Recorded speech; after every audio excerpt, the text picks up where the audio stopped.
Good evening, friends and family, and thank you for coming to another night with Repair, Restore, and Grow Black Communities behind Black business. And as every Wednesday night, we have another wonderful, special, awesome guest in our midst. And this is Earline Mekazin Whitfield Alexander. And I know you as Mekazin from many years back. And I want to thank you for taking time out of your busy schedule, because I know you've been very busy and we've worked a little hard to try to make this happen. But thank you so much for coming tonight. Absolutely, Denise. It's a pleasure to be here. And thank you for the work you're doing. This is great. Absolutely. Absolutely. And you have a business. It's called Nia Inc. Correct. Okay. And Mekazin is a midwife.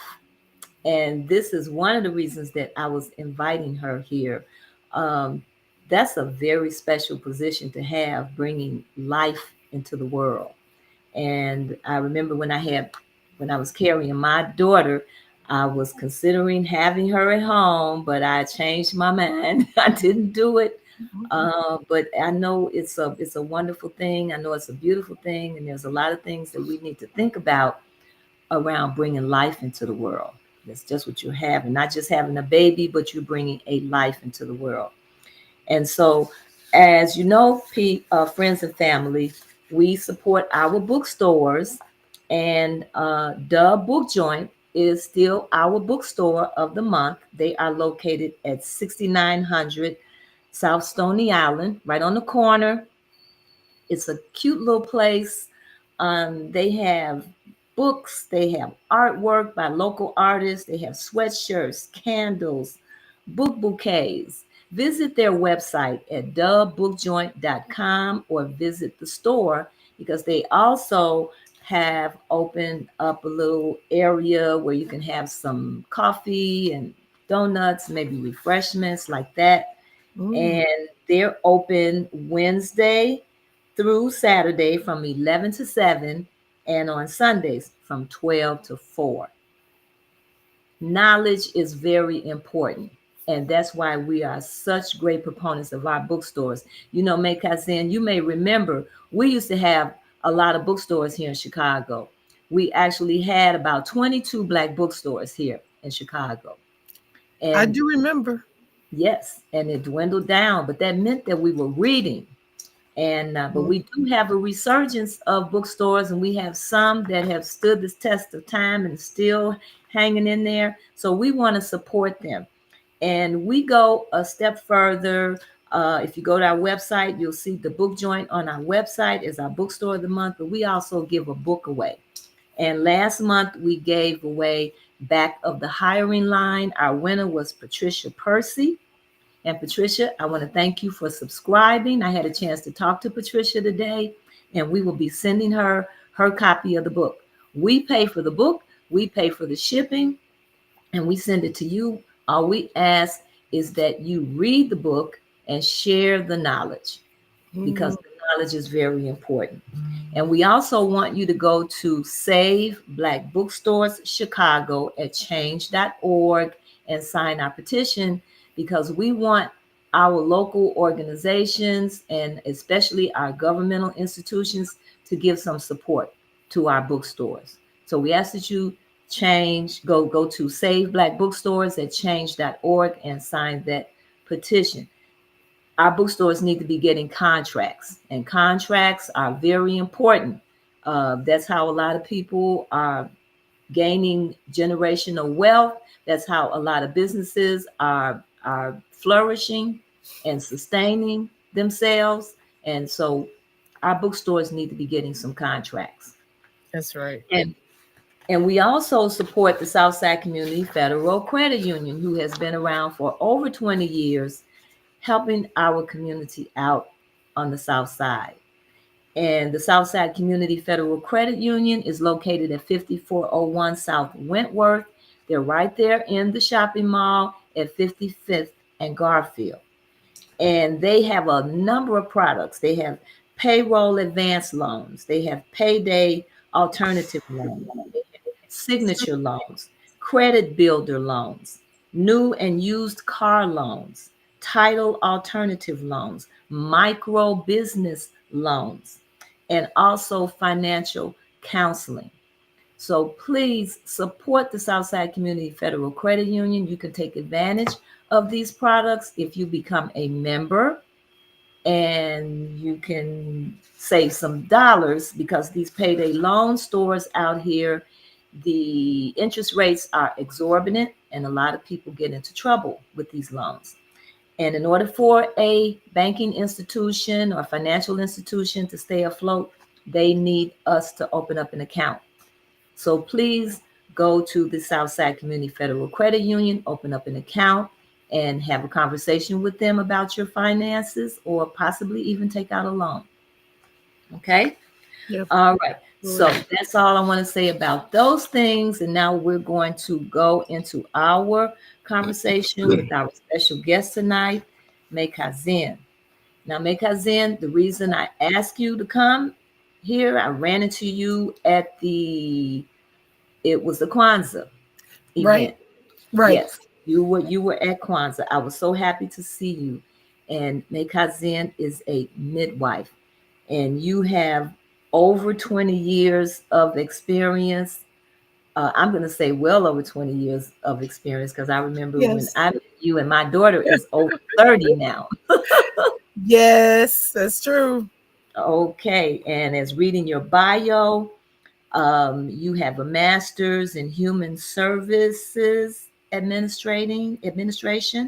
You're Mm-hmm. a certified infant massage therapist, Mm-hmm. and you have worked in housing, you have worked in healthcare, economic stability, and inclusion. And when I look at all these things, I can only say that you are a multidisciplinary advocate for all that you do.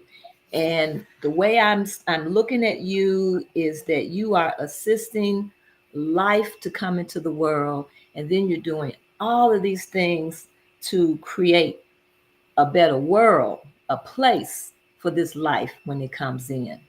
And this is what you're doing as I read your bio. And so I would like for you to start the conversation however you wish to start it. But I would like for you to talk about all of these experiences that you've had, um, and some of the conclusions that you've drawn around them. Okay. All right. Thank you, Denise. So, um, as you said, I'm May Cousin Alexander. I'm actually an implant. I was born and raised on the East Coast, but I've been in Chicago for about 30 plus years. So it's my second home for sure. And so I came, and I believe that just finding myself and grounding myself here, there was a need for us to support women who had encountered a lot of negative effects centered around birth. C-sections were at an alarming rate, as well as death rates for women and their children. And so my colleague and I decided that we would, initially, it was about four sisters who came together, and it was a study circle. And out of that morphed the need to study more about birth. And then we began to support women with home births. I am considered a traditional spiritual midwife. My practice is based on learned experience, studying with doctors, studying with other midwives from here as well as on the continent, and just being able to give women the alternative, right? And a choice about what Mhm. they want their birth to look like. Having a home birth is totally different than being in the hospital because you get to be in your own environment. Uh, and you're at home. You're walking around. You're breathing. You're resting. You're relaxing, and um, the same germs and bacteria that you're living in, that the baby is Mhm. already exposed to, are those the same germs and bacteria that's going to be there once the baby is born. So Sure. it's just a really wonderful spiritual way to actually have your baby. Not Mhm. saying that hospitals don't have a place, because they do, but it's just really nice to be able to be in the comfort of your own home and have that experience. And Okay. so we decided that we would be those people. We were very underground. And at some point we decided that we would, kind of stop, because we were getting a little bit too much exposure, because during that time, having a baby at home was not legal. Okay. So, we went back to our other parts of our lives and continued to raise our families and support ourselves. But, you know, we've always worked out of a reproductive justice lens, where women should have the autonomy to choose to have a baby or not. Um, and they should have the right to make decisions about who they are in their body. Um, it's interesting because I initially started out being extremely creative, going into business and fashion, but the universe always pulled me connected with babies and youth and children. So that was where I was supposed to serve. And uh so, so it was funny when I graduated my undergrad, no matter where, it didn't matter. All my jobs were some sort of social service job. So Mhm. Mhm. that's where, the creator wanted me to be.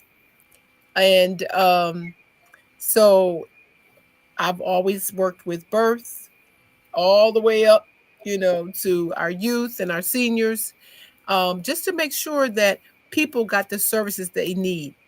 You mentioned housing, and I want to say there's a connection with everything that we do, right? Sure. So, Sure. we need, you come in, you need to have some place to live. So when us working with our youth and our moms, we look at ourselves as a connector, right? And so, we need to have wraparound services and connect our families to housing that need housing, connect our families to food if they need food, connect our families to some sort of education and resources, because everything that we do in our Black community has to be interrelated. It has to be Mhm. connected. And we live in such disparity with food, clothing, shelter, education, that we have to always figure out how we can support and make those connections when, they're needed. And so I always felt that whatever I did, there had to be some sort of bridge, right, to support moms and their families as they went through the birthing cycle. Okay. Wow. I in thinking about you as you were talking, you mentioned that it wasn't always legal to have your children at home. When did it become legal? So, I think there was a let me break it down. So there the Amish in their community, they were delivering their babies at home without any conflict, because of how they were in community. Hmm. Um I'm going to say in 19 I want to say somewhere around 90 or 92, not exactly sure, but you could begin to have your baby at home if it was by a medical doctor, because they did have medical doctors who were um, able to go to people's homes and help them deliver their children. Okay. But those opportunities were really not existing in our community. You really did have to uh, search someone out, and you had to have insurance. Mm-hmm. Just last year, the state of Illinois passed a bill where certified professional midwives can now openly practice with a license and be able to bill both Medicaid and private insurance. Okay. You could always find a nurse midwife because they work in a hospital, but to have a certified professional midwife was not easy to come by. And uh, so now you can actually get a license in Illinois. And in fact, those people like me that are traditional midwives in Illinois can now, the bill has a clause in it where we can be grandfathered in and be able to openly practice. So what does that training look like? How many years of training? What does it really look like? So, for a certified professional midwife, the training is somewhere around 2 years. Okay.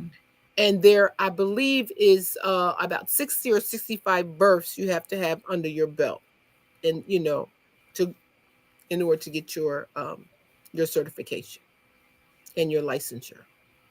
Okay.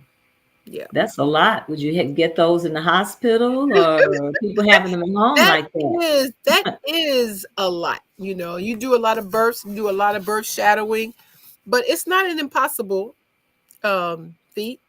You know, Okay. it's doable. Okay. Now there's another terminology is called doula. Correct. Is that the same or is there a difference in No. doula So and midwife? no. So a midwife actually assists and can, what we say, catch a baby. A doula is a person that provides non medical support. They provide social, emotional, and physical support to the birthing mom. Okay. And so she is a wonderful asset to the medical team in the hospital, as Hmm. well as the nurse midwife, the certified, professional midwife who births at home, as well as any of the birthing centers. Because Okay. what she does is work with the mom prior to her labor and delivery. So while she's pregnant, checks in with her, make sure she's eating well, sleeping well, attending her appointments, just really being that support person, establishing a great relationship with mom. And when mom goes into labor, then she accompanies her either at home, in the hospital, or a birthing center. And, she helps mom with breathing, relaxation. She may massage her, fan, fan her, bring her water, ice, whatever she needs to help her through that spiritual experience of birth. Hmm. And then afterwards, she supports her with breastfeeding, and she supports her during the postpartum period. So Oh, that okay. can be light cooking, light shopping, meal prep, doing some, laundry, supporting her with the baby while she may need to get some rest. So that person really is a great support and a value to moms during pregnancy, labor, delivery, and after birth.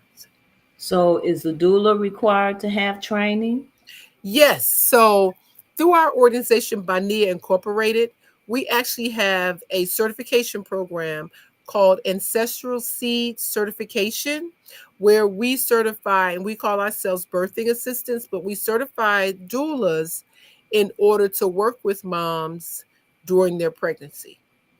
Okay. Um, it used to be you didn't have to be certified, Mm-hmm. You were just more of a labor support. But as the I'll say the position has evolved, it Mm-hmm. it lends to a need to be certified, so you can help more with medical terminology, be that person that's the liaison between the doctor as well as the mom, help to break down some of the barriers and the stigmas that may be caused. And having a doula, the data is showing that they really do reduce the number of medical interventions such as C-sections, you know, um, uh, um, inducements, and even some of the epidurals, because they help mom to relax and breathe through their labor and delivery. Okay. Okay. So I know there's the three areas. You're working with the mother during pregnancy, you're working with the mother during the actual childbirth, and then the postpartum part of it. Correct. So I wanted to talk a little more in detail about these three different areas. Um, in terms of the pregnancy itself, um, I know they have a lot of what is that like Lamaze and I saw like about Right, 12 different ways of people going to classes um under what water birth Bradley, it was like 12 different right, ways of right, parents actually right. delivering. But I want to talk about that pregnancy period and the types of support that is actually needed during your pregnancy. Right. So, for us, we break it down into the trimesters, the first, second, and third trimester. So if a mom comes to us, ideally in her second trimester, so she's 4 months pregnant, we immediately start working with her to ensure that she is eating properly, because nutrition plays is so important in terms of the health of the mom and the baby. So we go through tutorials about nutrition, making sure they get that 80 grams of eight was through between 70 and 100 grams of protein daily. So we have conversations about, what are you eating? Hmm. Are you hydrating? Are you resting well? Are you doing some form of exercise? Some yoga, some meditation, some light walking. Some moms are really active, so we encourage them to continue to be active. Movement is everything. And so during that time period, we connect them with any mental health services that they may need. And we are that person or persons to create that relationship so that mom can, understand the growth and development of her baby and what's going on with her physically. So we offer a 7-week childbirth education class. We're doing virtual classes now, but in those 7 weeks, we teach mom about their health, the nutrition, their mental state, labor and delivery, labor and delivery comfort techniques, breastfeeding, complications of labor. So we go through the whole cycle of what it means and what it's like to be pregnant and what you should Hmm. expect. Hmm. Um, then during the delivery period, if we are there from the time the mom is between 3 and 5 centimeters until she has that baby. And during that time, we are helping her to breathe, helping her to relax. We bring in a whole environment, play the kind of music that she wants so she can relax. Some people like gospel. I remember I was at one birth, and the mom had asked her mate to make her a playlist of Boys to Men.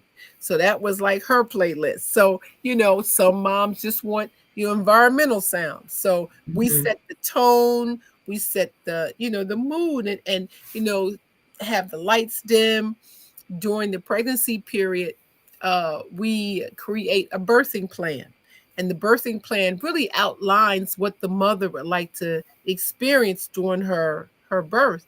And so once she goes into labor, then we implement that plan with her. We ask the hospital to work in unison with us in order to respect her wishes.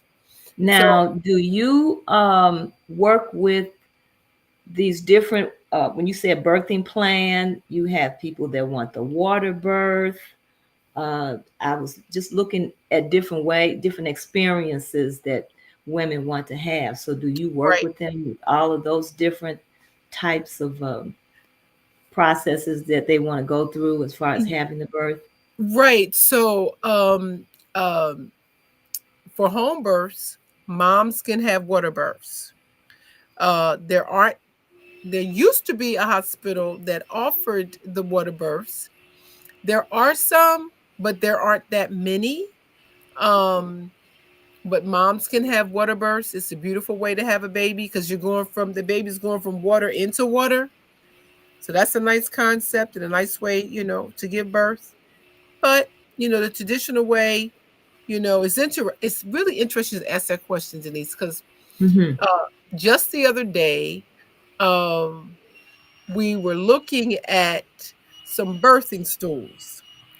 And, there are a lot of cultures who created these birthing stools, and they had a circle in the middle of them, and mom could actually sit up and, squat, right? And the baby would just come out, which is very interesting because you want that whole gravitational pull. No longer will we allow women to lay flat on their back because it slows down the whole labor process because you're going against the whole idea of gravity. So Mm-hmm. sitting up, squatting, on your side, anything but laying flat on your back is the best way to have a baby. But you triggered that thought that we really want moms to be able to have a variety of not only experiences, whether it's in the water or in the bed, but being able to birth in any position that's most comfortable for them. Mm-hmm. um, you do run into restrictions when you're in a hospital setting, but we've had moms who started out on the squatting bar, and have been able to have their babies laying on the side. There are some medical teams that will work with you, right, Okay. to have birth, And right. some won't. Some, yeah, yeah, some are not as receptive. Okay. I'll Okay. put it like that. Some are not as receptive. Yeah. Wow. So it's a matter of And- educating, I think. Okay. And so, what percentage of women are actually taking advantage of this experience? You know, People say that are having children. so last year I was quoting this data that said 97% of our 97% of births take place in the hospital. Okay. And that's mostly because in our community, we're not aware that there's an option, and we don't have the finances.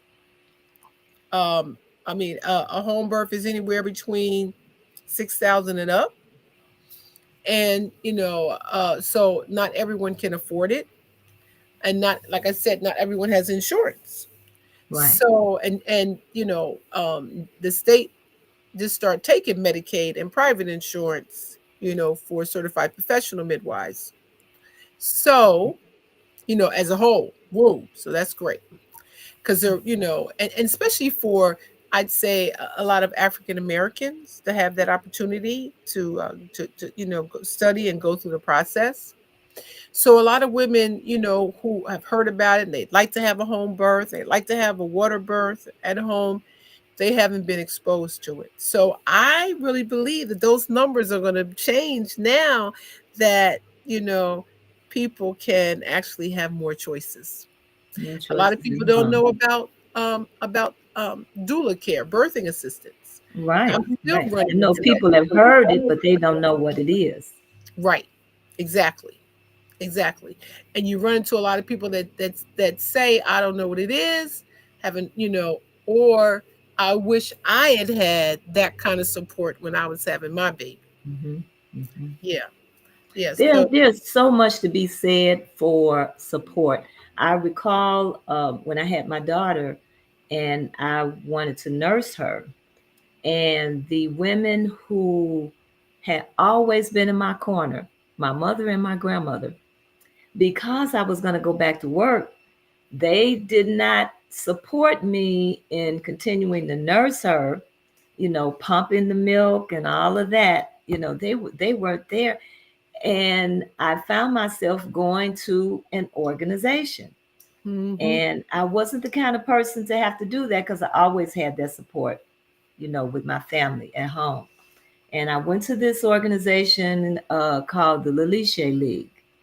Uh-huh. And I talked to these Allegedly. women. Yep. I talked to them on the phone, maybe twice, but that was all I needed. I just needed a boost, Yeah. of support and confidence in what I was doing. And then I kept on doing what I was doing. I went on Yes. and nursed her. I breastfed her, and I pumped my milk every morning before I go to work. And my grandmother was looking at the bottles, and she said, "Well, I haven't seen this before." That um, is a blessing. That's a yeah, blessing. That for you to, have that fortitude and perseverance, because a lot of women in our community, want to breastfeed and are not encouraged to breastfeed, and don't take the initiative to continue to do it, mhm, and don't have the support, right, right. and it is the Even on a very strong. job, Yeah, I've seen people come back to work and yeah, demand a place to pump their milk. that's You right. know, and the school having to, or the facility having to find a room that they can go in at a certain time of the day, every That's day, right. and pump their milk. As they So, should. Yeah. absolutely. And it is the very, very, very best, substance to give a baby. I mean, you're human, so you should get human breast milk, right? Hmm. Um, Absolutely. and it's interesting because most of our ancestors, when they came over here, they were lactose intolerant, and and Okay. and they didn't do cow's milk, you know. Um, and pasteurized cow's milk. Let's say that. But a lot, they have seen data where they had saying that a lot of Africans were lactose intolerant when they came over here, and a lot of us are now. Like, if a lot of people in their family would tell you that their moms or grandmoms, Right. they didn't drink milk. We did, as we assimilated the culture more, and we began to inbreed more. I mean, not well, not I don't think inbreed is the word I want to use, but integrate more into the Caucasian uh community. We Yes. start, our genetics may have changed, and I guess we were able to assimilate more of some of the foods that they, had us eat and drink. Hmm. But you know we just weren't those people. We didn't we breastfed our babies, and so it makes sense. I mean, cows, nurture their cows, and birds do whatever they do, but humans should be drinking human milk, period. Right. you know and during the first 6 months, um, you know, that breastfeeding gives your baby, especially the colostrum, gives your baby like a vaccination, right? It boosts up their immunity to where they're good. Like, I mean, just think about it. For a whole 6 months, your baby is given the protection it needs to thrive, and it's Right. from you know breast milk. It's a Okay. beautiful thing. It sure is. It's a beautiful What do thing. you what do you had mentioned, well, we're gonna go into the talk where we're talking more about the birth at this moment, but prenatal, what do you think about vegan diets where a lot of people are not eating meat or have consuming dairy products? I think that um, it's a healthy diet to embrace. I think as long as you're getting uh, the nutrients you need, you will have a healthy, thriving baby, and you yourself will benefit Mhm. from having not clogged arteries, less constipation, you know, and a lower risk of getting into gestational diabetes or preeclampsia, which is really common in our community, and a lot of times is Mm. based on our diet. So there's nothing wrong with having a vegan diet. You just need to know the amount of protein you need to get on a daily basis, and take your supplements, because a lot of the food we get does not have a lot of the supplements because the soil is so deprived. So it I'm all for a vegan diet. I think it's much cleaner. Yes. I think it's much cleaner. I So, don't, and I say to people, even if you do consume flesh, that you should get the best flesh that's out there, right? So if you're going to eat chicken, if you're going to eat beef, then get the animal that has not been fed the antibiotics and the hormones. absolutely. Get the grass fed, you know, meat that you consume. So, what have been some of the biggest challenges around the prenatal period and the childbirth period for our Black women in our communities? Ooh, that's a loaded question. Hmm. Lack of information and education. At Bania, our platform is education, direct service, advocacy, and of course, we talked about the certification program. So that's our career development component. But we find that a lot of our moms do not understand the birthing process, do not know how to advocate for themselves when it comes to, you know, uh, let's take being induced anywhere between 37 and 39 weeks, because the doctor could be going on vacation. Oh my So he wants goodness. to schedule your birth, you Mm. know. And then, like poor nutrition, not really good diets, and so you find yourself, in harm's way because you're not eating correctly. So it really is lack of education. And we really do try to encourage our moms to, to read about what's going on with your body, Okay. to understand the growth and development that's taking place, with the baby, and what's happening with you, and what your body really needs in order to, really sustain life in a more healthy way, right? Right. And so our babies come with, the head start they need because you weren't smoking, you weren't drinking, you know, you weren't, in a unhealthy mental state. All that has a lot to do with the type of child you manifest. So these are things I'm sure you have to address as you're counseling women through this process, because we do have women who smoke and we do have women who drink, Right, right, and even how you carry yourself while you're carrying a child. Certain right. things that you do. I remember my great grandmother, no, not my great grandmother, my grandmother, was saying there are certain things that you don't do. There's certain things you don't expose yourself to. There's certain things you maybe don't talk about or do or say. All of this she felt had some energetic impact Yep, I on the agree. on this life that you're bringing into the world. I agree. I agree. You Absolutely. know, I mean, when you think about it, when a woman is, pregnant, she's at the highest spiritual state because she's carrying life.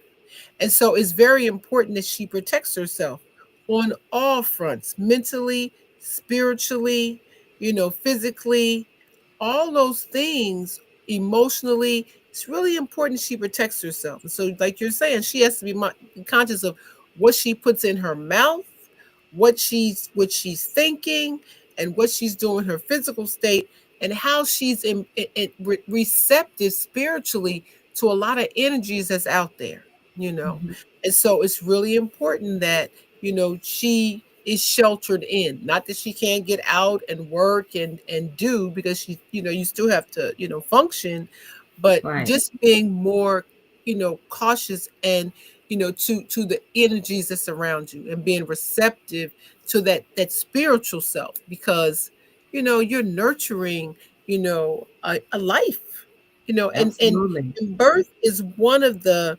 the few things we have left on this planet that is, I consider, a miracle. Not an emergency, but it's a miracle. One of the things that, man has not tarnished too much, that doesn't have that much They control. have tried. Yes, that's right. They have, We right? have the Frankensteins out here, Yes, we do. but they haven't Yes, been we able do. to crack that code yet. That's right. Hopefully they won't. Yes, yes, yes, yes. Divine intervention. Let's have some. So that next is that postpartum period. Yes, Um, how are you providing support? I know you're helping them with their breastfeeding and being prepared for certain things. I remember I said I wanted to have the natural cloth diapers.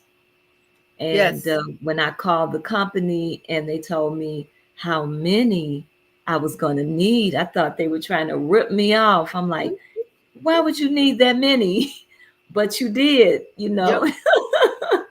yep. And just so what does that look like in terms of your support during that So, let, postpartum? let me just say something about these diapers, while because you just mentioned it. So, those cloth diapers are the best diapers in the world, right?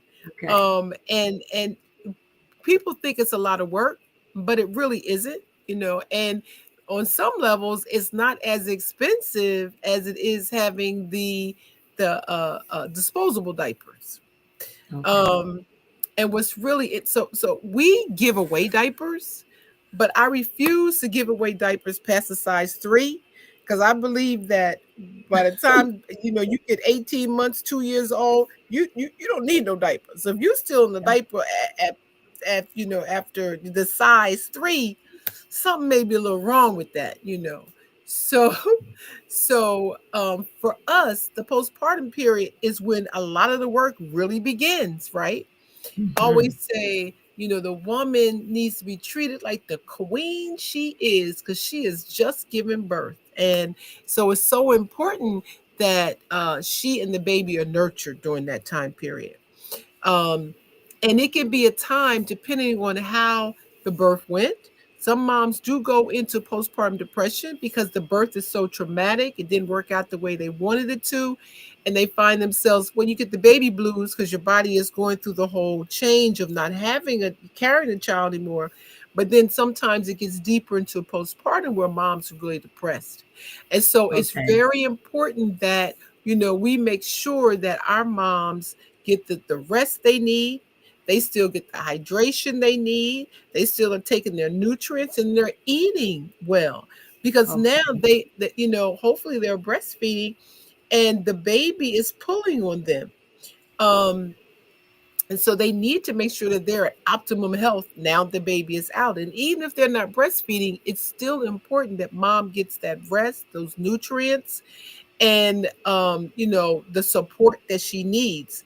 And the society we live in wants to make you believe that, oh, you had a baby, you can bounce right back in 6 weeks, getting that, go Hmm. back to work. No, no, no, no, no, no.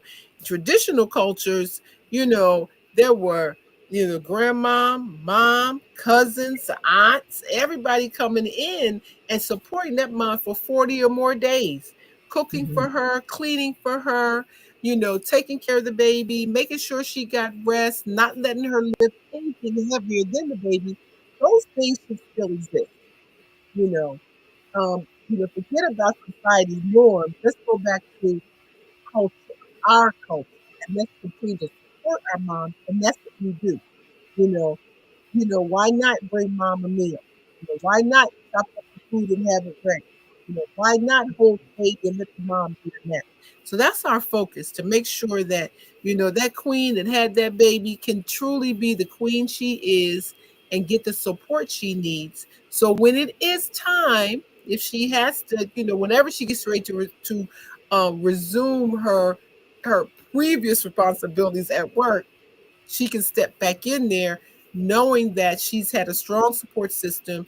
That support system is still there, and that separation anxiety from her baby will not exist because she's good. She knows her baby is good.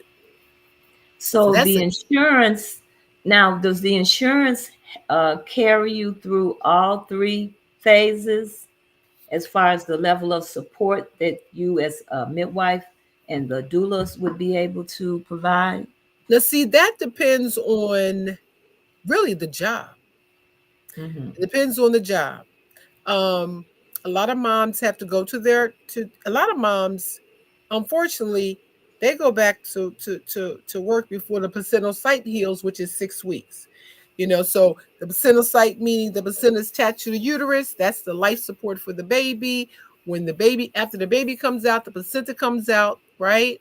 And so that whole area that was feeding and nurturing the baby takes 6 weeks to heal.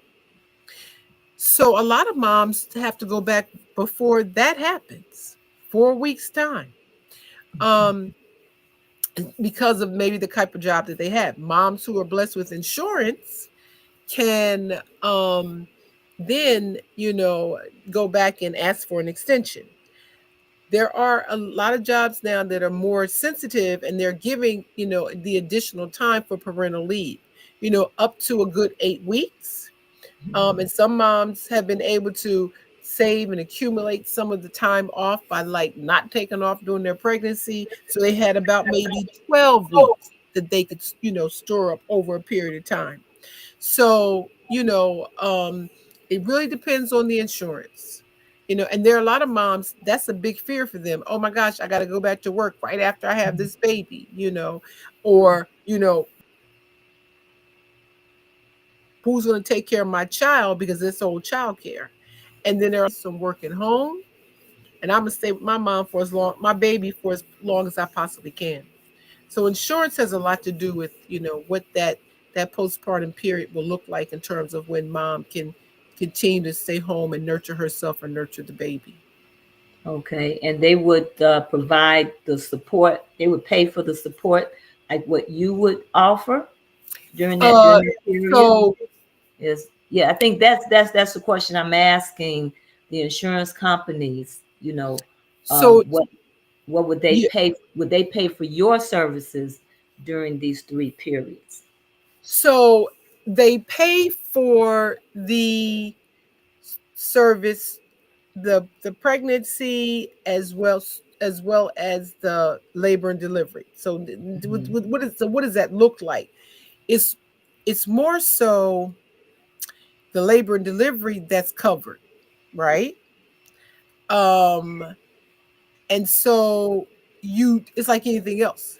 You schedule your time so that you can attend a class. You schedule your time, so that you can make your doctor's appointments or your appointments with your midwife. You schedule your time like that. The insurance covers your labor and your delivery. And then there are some insurances that will carry some of the postpartum period, right? Maybe for like 6 weeks. After that, no. Okay, So you just okay. have to So work that out like you would with that's vacation on days, you. sick days. Yeah, that's on Hmm. you. Okay, Yeah, okay. yeah, Um, well, I think what you're doing is really important. I think more people need to at least be having a discussion about bringing a life into the world and what this means, and yeah, even going beyond that postpartum period to understand how important it is. Because working with so many children, you see where the lack of parenting, a lack of understanding about how significant this is. I think it's something that we need to build out in our community. And I think the work that you're doing is so important. It's even more important than the education. We're talking about educating our children, but it's just as important, I would say. Yeah. And so I see a lot of our women, as you say, is for lack of knowledge. Yeah. And so, family, we are talking to Mekazin of Botnia Inc., and she is a midwife, and we're talking about what it's all about during the prenatal period, during the childbirthing period, during the postpartum period, and the level of support that women like her can provide for us out here.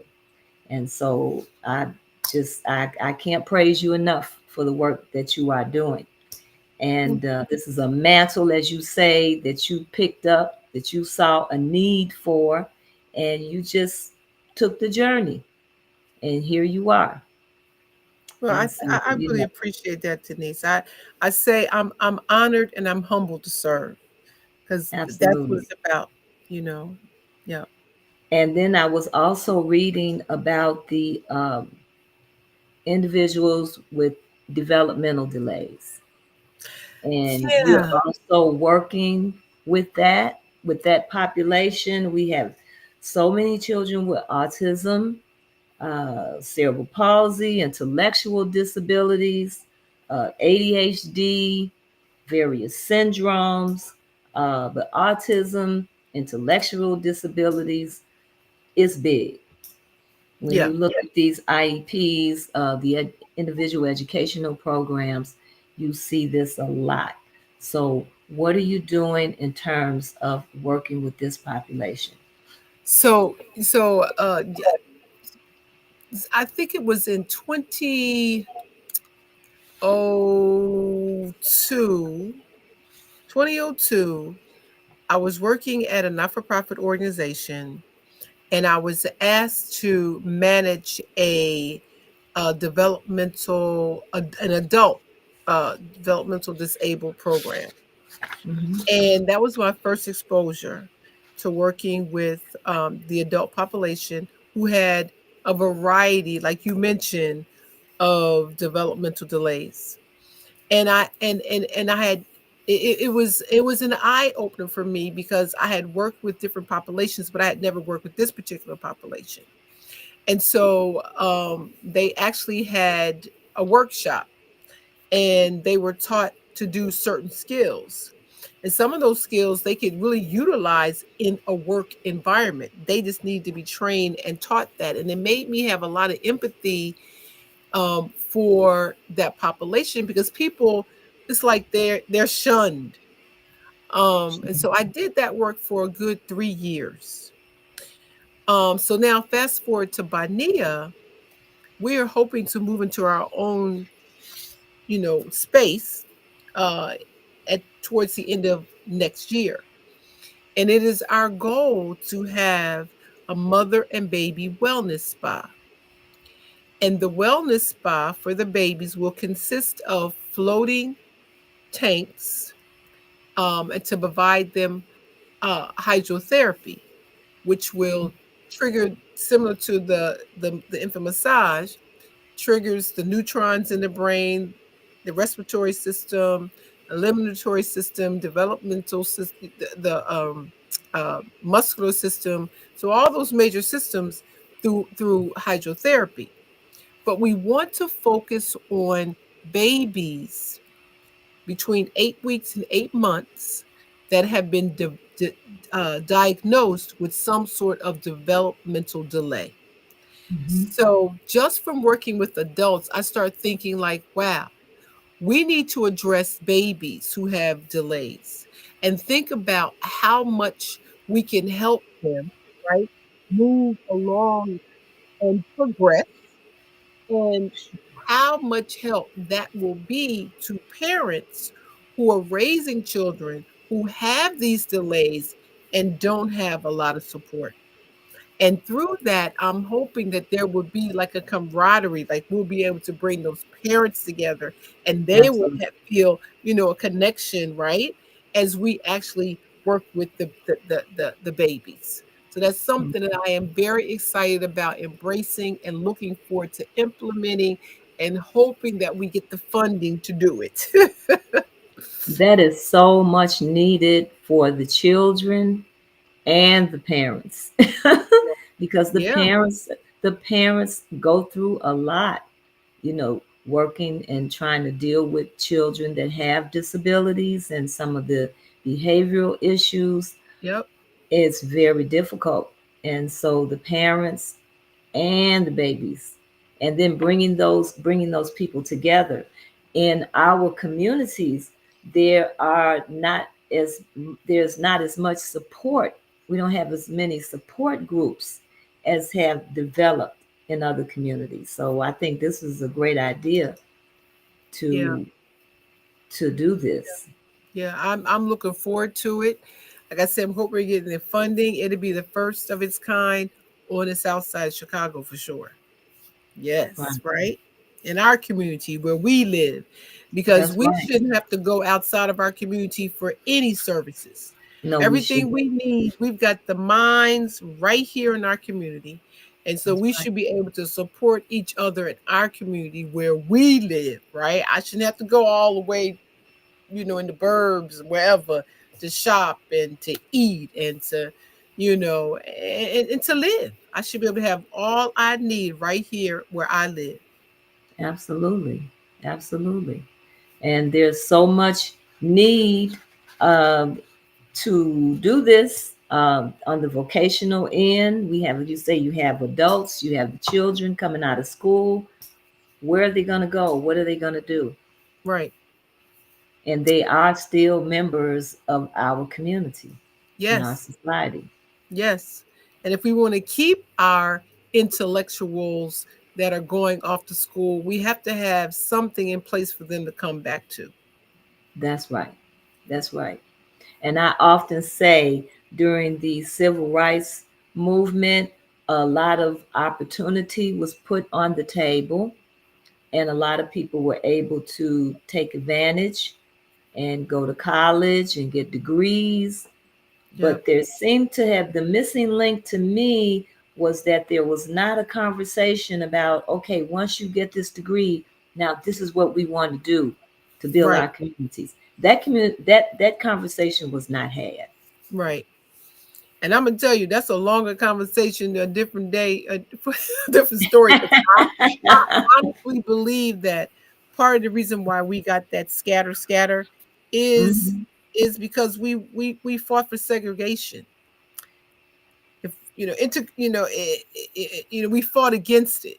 You know, Yep. we could have Yep. been right where we are. We didn't have to go over That's there right. to, what we had was That's good. right. That's As right. soon as we felt That's the right. grass was greener We on the needed other to side, strengthen. We needed to just strengthen what we had. that's right. And so Hmm. that's why, when these stores that are going out of business, in our community, Walmart, they leave and wherever, Target, go. We need to, Yep. you can leave because we need to build our own right here where we are. That's right. That's right. Yep. Take care of And ourselves. wow. Well, I'm going to let you have some final words here. Uh, I want you to have some final words. Well, first of all, let me just say that it's been an honor and a pleasure to be on with you this evening and to know that, the fight is not over, the struggle is real. Collectively we can win. And Hmm. we have so much talent in our community. We just need to reach out and touch each other and continue to work together. And I want people to reach out to Bania. You know, a mom Absolutely. who's pregnant, going through the postpartum period, please look us up. It's BA Nia NIA .com.